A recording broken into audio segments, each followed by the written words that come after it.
And welcome back to the show. It's potluck time. This is the part of the show where we go around the table and share our favorite stories of the day. Heather Hansen, what did you cook up? Well, we all know we're waiting on Loretta Lynch's potential confirmation as the new head of our legal department here in the United States of America. I thought you were going to say the Country Music Hall of Fame. That's Loretta. Thank you. Proud to be a coal miner. Loretta Lynch. Yes. But today, the Senate Minority Whip, Dick Durbin, said that she had been put in the back of the bus when it comes to this nomination. And I found that offensive, and I found it ridiculous. If you look into Senator Durbin's history, he actually did not vote to confirm Condoleezza Rice, and no one accused him of being a racist. There are times where the Democrats have not confirmed African American women to be judges in the D.C. Court of Appeals, and no one accused them of being racist. So to bring this back to that issue yet again is something that is bad for our country, bad for this process. We'll talk, I think, in Rick's potluck about why there has been a delay, but to make it about that when it clearly is not is a disservice to the process and to our country and to what we're trying to do with race relations consistently. We just keep going backwards. It's ridiculous. Brad, what an appropriate first name. Yeah, there you go. I mean, I completely agree. I think that on both sides, the confirmation process has become wildly politicized. No one is well served by it. But this was particularly gross.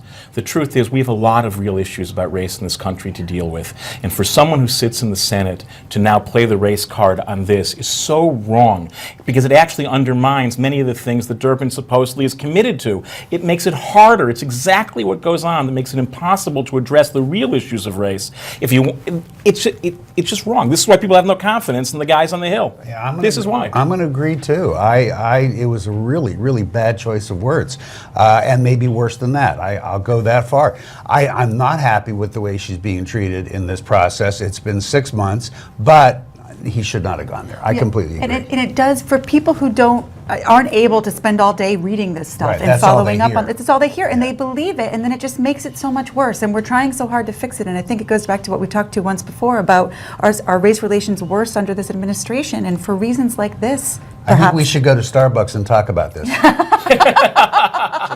That's a good idea. Put a little race relations on go. the cup and get it on. A lot of people agree with him. Now, if we're all in agreement that this is horrible, liberals, conservatives, whoever, then will he actually apologize, Dick Durbin? Or is he the type that just say, hey? I don't know. I don't know, and I think that maybe he'll just hope that it passes. He's not the first to say it in one way or the other. It's been on CNN. They've talked about that it's a racial thing, and I just don't think that it is. And I think that to put it that way is just wrong. Well, and he's probably not going to get in trouble with his crew. Right. But it is wrong. And that's part of the problem. He won't get in trouble with his crew. Agree. It's not from the outside. The critique should be from the inside. I agree. The tragedy here is if he did apologize, if he went the other way and said, you know what, it came out, I'm angry, the process is overly politicized, but what I said was stupid and wrong, he could actually do as much good for race relations as he's now done bad. It's up to him. And that's the last word. Rick, you're up next. Yeah, it kind of dovetails in a way because there is a bill that was passed unanimously in the House. It's an anti-human trafficking bill. Well, you would think, who could be against the anti-human trafficking bill? Well, it turns out all of the Senate Democrats, with the exception of 4 of them, but there's a reason for it. Nobody in the House on the Democratic side apparently read the bill, because had they read the bill, they would have seen that there's abortion language in there that takes the current state of the law, which is that taxpayer money can never be used for abortions, and it extends it just a tiny bit further, because what this bill does is it creates a fund, the money of which doesn't come from the taxpayers, it comes from those who engaged in human trafficking to help out people who have been trafficked. So it would take it that little bit further. Well, the Senate Democrats apparently did read the bill, except for Harry Reid, who originally was for it before he was against it, and has said, no, we're not going to vote for that. Well, now what's happened is the Republicans are using that and using the Loretta Lynch nomination. They're holding it up now saying, well, we're not going to vote on it until we get past this human trafficking bill. So you have a real mess on your hands here.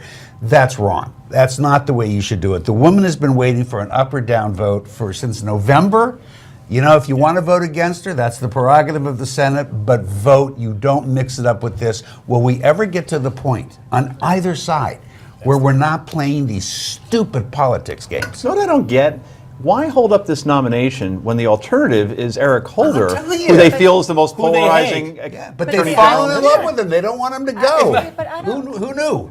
I disagree. I've heard people say that. People keep saying that, and he has said that. I think he said it today. But I do think that there's an argument to be made that she's going to be there for a long time. So you want to make sure that the person. And there are some people who are against her. No, So- that's okay, but 6 months? I mean, it's not like they're still researching her. They just need a vote. Yeah, 6 months is a hockey season. It Yeah. can't possibly take that long, and we'll have to end on that note. We'll take a quick break, but don't worry, when we come back, we have even more potluck for you, including my own. This is the Daily Wrap, and it's only on Newsmax TV from a still way too cold and windy New York City.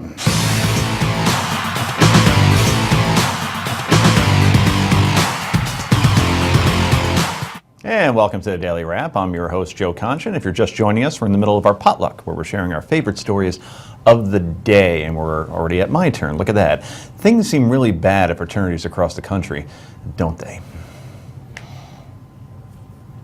Yes, and last week in Norman, Oklahoma, that was a dramatic pause, by the way. The Oklahoma chapter of Sigma Alpha Epsilon, otherwise known as SAE, is shut down. 2 of its members expelled after a vile and revolting chant about who gets membership into the fraternity and who doesn't based on color. And you've all seen the clip already, so I'm almost glad that we didn't give it any airtime any more than it deserves. Then on Tuesday, the news hits about a fraternity at Penn State taking photos and video of young women naked, drunk, and passed out. So, is America's fraternity system now full of horrible human beings who don't deserve to belong on campuses of higher learning at all? Do they suddenly all act this way?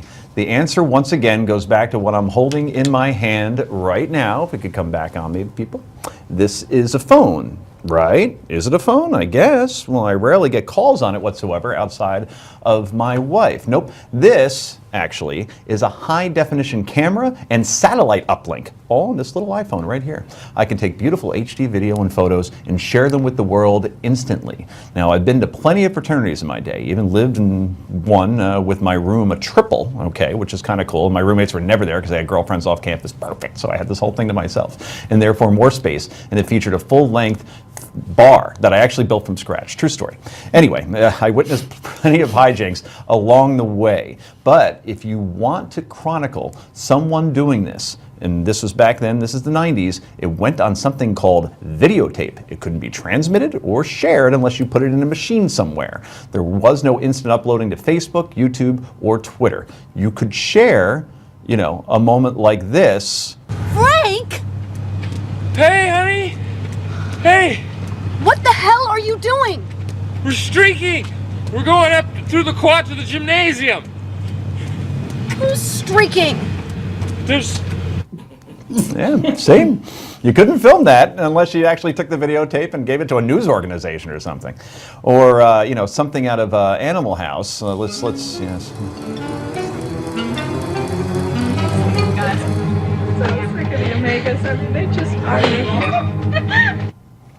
Yeah, so climbing ladders and being my point is, bad stuff has been happening on campus forever. There have been disgusting racist chants. That's always happened. It just never was captured. Women have been subject to photos and videos they would never approve of being taken. This doesn't justify that behavior whatsoever. There is a line between streaking or being a peeping Bluto, as we saw with the late John Belushi, and what just happened at Oklahoma and Penn State.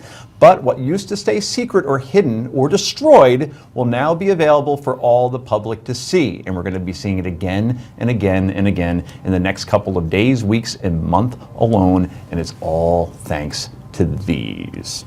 Anyway, we're low on time, but So, short just response, quickly. I think you're absolutely right. We are not getting worse as people, but the stakes are getting higher. Now, we've got to resist the temptation, because this is also the world's greatest library in the world. This is perhaps the greatest tool for democracy in the world. It's like everything else. Technology always outpaces the ethics we need to guide it. So when the printing press first came out, yes, it was for the Bible, and a few of those got sold. You know what the biggest industry in printing presses was for like the first generation? pornography. The technology always outpaces the ethics we need. We can't be afraid of the technology. We just have to acknowledge the stakes are raised, and we've got to live up to them. Wow, see, you guys won't be able to outdo that. So, did you ad-lib that, or you actually write Totally. that down? Wow, you're good. Okay, Heather, As long as you think so. let's get to your potluck. I think it's actually Brad's potluck. It's actually Brad, me. I'm sorry. Don't, There we don't go. mention No, your it's no time. problem. Talking to my own time, so it's okay. It's NFL linebacker Chris Brown, who at the age of 24 is retiring. And he's walking away from about $500,000 in compensation, which is not huge by NFL standards, but for most of us, not bad. And he's doing it at 24. He's not a gazillionaire on his own. He's doing it because of the possibility of brain injury. And he wants a different kind of life. And I'm not criticizing either way. I'm a football fan. I'm proud to be a football fan. Go Bears. But it turns out that there are ethical questions about this sport. And does football really have a future? And who is the one to make these kinds of decisions for us? I'm really not sure. I think the great thing about this story is that rather than legislating from the outside, you have a ball player publicly declaring what he thinks is appropriate for him. And because of his personal choice, invite us to ask these questions. And there was an article in the Washington Post today talking about, will football go the way of boxing, where suddenly there aren't enough players and there aren't enough good players to really fill the fields anymore in rosters. And here's a dilemma that I run into at home. I played football. I won a state championship at Wayne Valley in 1989. Yay, look at that. But my wife said, our son will not play, our son will not play football. And that's it. And she has the final word. He's playing soccer, tennis, golf, anything that's non-contact. blame her Anyway, for that. quickly, And I get guys, it. I'm Well, sorry. Malcolm Gladwell talks about this quite a bit, and he thinks football's a moral abomination. And I do think that's an overstatement of it, but he has a lot of great arguments in some of his articles about this particular issue. That's true, and I'm sorry, Rick, that That's right. we That's couldn't right. get you. So anyway, that's all the time we have for Potluck this evening. When we come back, it's Yay or Nay. This is the Daily Wrap, and it's only on Newsmax TV.